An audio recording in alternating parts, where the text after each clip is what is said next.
Pernah nggak kalian mikir, kenapa waktu ada bencana, di mana rumah pada hancur, korban jiwa berjatuhan, dan tangisan ada di mana-mana? Tapi for some reason, pemerintah mati-matian untuk tidak menetapkan status bencana nasional. Jadi saya tidak perlu menyampaikan pendapat apakah perlu tidaknya bencana nasional atau daerah, tapi sekarang statusnya masih bencana daerah tingkat provinsi. Kita sering marah, kita bilang pemerintah nggak peka, dan kita bilang ini adalah bagian dari politik. Tapi gue mau ngasih tahu lo, alasannya jauh lebih dingin daripada sekedar politik. Ini bukan soal empati, ini soal matematika makro, matematika yang kejam, matematika yang dipakai negara untuk menyelamatkan ekonomi makro dengan mengorbankan perasaan ekonomi mikro. Hari ini kita akan bahas the economic disaster. Kenapa satu stempel nasional bisa bikin negara rugi ratusan triliun rupiah lewat mekanisme yang namanya risk premium. Dan kenapa menurut kalkulator negara lebih murah minta rakyat patungan di Kitabisa daripada deklar status darurat.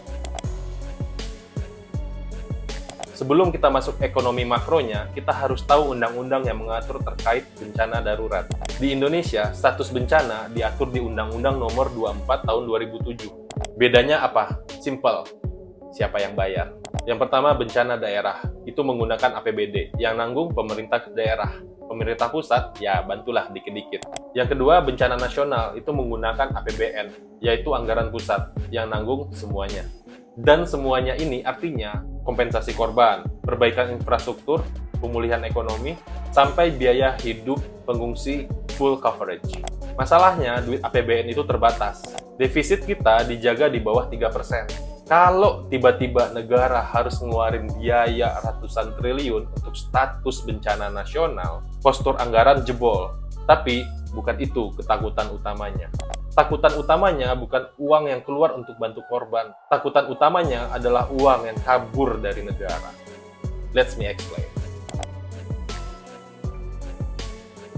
Kenalin 3 juri paling kejam di dunia, S&P, Moody's, dan Fitch. Mereka adalah lembaga pemeringkat hutang. Negara kita, Indonesia, itu seperti orang punya kartu kredit. Kita butuh uang untuk bangun jalan, gaji PNS, subsidi BBM. Hutang ini kita dapat dari jualan surat berharga. Sekarang bayangin, kalian investor global, kalian punya dana 1 triliun rupiah. Kalian mau pinjemin ke Indonesia, namun tiba-tiba, boom, pemerintah declare bencana nasional. Apa yang ada di otak investor? Yang pertama, Indonesia butuh uang mendadak. Yang kedua, infrastruktur hancur dan ekonomi lumpuh. Yang ketiga, pajak bakal turun. Yang keempat, resiko gagal bayar hutang naik. Inilah yang disebut risk premium. Jika negara aman, maka bunganya akan rendah. Kalau negara sedang kena musibah besar, investor akan minta bunga lebih tinggi sebagai kompensasi dari risiko. Kalian pasti mikir, naik dikit doang. No. Mari kita hitung matematikanya.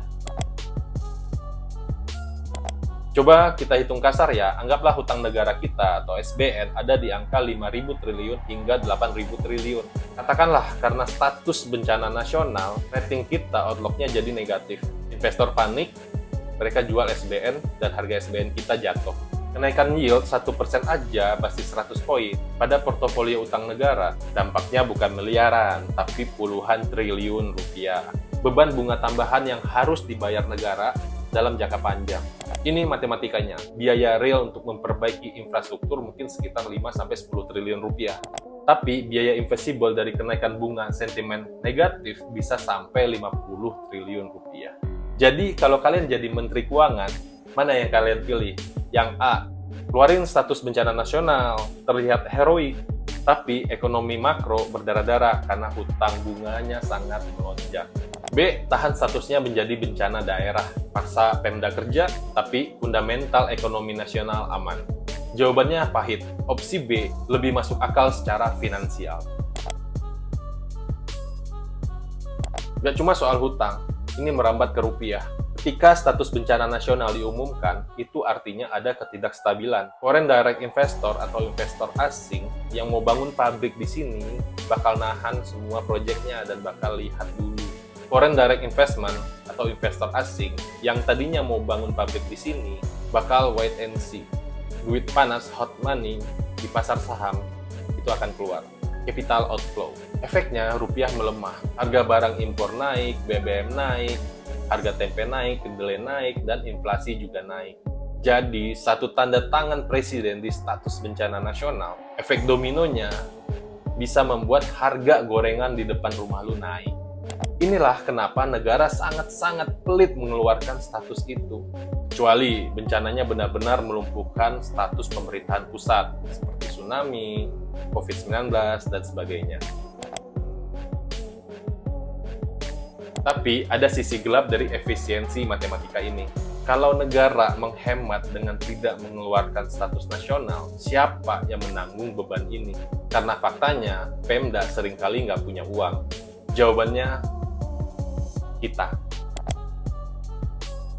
Budaya gotong royong dan donasi masyarakat Indonesia itu luar biasa. Negara kita ini negara paling dermawan sedunia. Tapi dalam kacamata ekonomi sinis, kedermawanan kita ini mensubsidi kewajiban negara. Karena pemerintah tahu masyarakatnya akan membantu, swasta akan ngirim CSR, NGO bakal turun tangan, beban fiskal negara jadi ringan. Ini menciptakan moral hazard. Pemerintah jadi nyaman tidak all out. Karena tahu ada safety net yang bernama rakyat Indonesia yang baik hati. Secara makroekonomi, negara untung, rating utang aman, rupiah stabil, anggaran terjaga. Secara mikrososial, korban bencana menderita lebih lama karena bantuan dari pemerintah yang lama dan bergantung pada belas kasihan donatur. So, kesimpulannya, apakah pemerintah jahat?